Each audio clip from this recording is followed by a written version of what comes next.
Balay sa New Lucena, Iloilo na sunog. Palyado nga linya sang kuryente ginatudlo rason. Samtang duwa ka balay sa Antique-Antique na sunog man. Si John Sala nakatutok. Naupos ang kalayong isa ka balay sa barangay Wari-Wari, New Lucena, Iloilo sa naglugta ng sunog Biyernes ang gabi. Sa sininga video, makita na pag-ibwal sang kalayo. Madasi ka ginlamon sang kalayo ang balay nga human sa mixed materials nga ginapanag-iyahan sang pamilya Penit. Pati ang ila tricycle na ulamid man sa sunog. Pati cellphone ko ganing ara sa tubangang katanaw sang TV way ko gid makwa. Kay daw na gulpihan ka bla nga gulpi lang may klayo.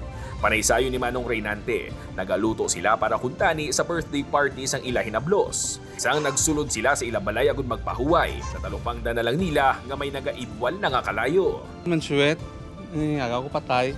Kag magwa, ang klayo ara dayon nagaibwal. Perti ka dasig.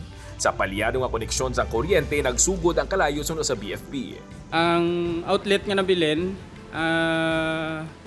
ang itsura sang prong sa may outlet, do may traces siya nga ginasuspitsahan namon nga arcing, which is nagakatabo siya kung may loose connection.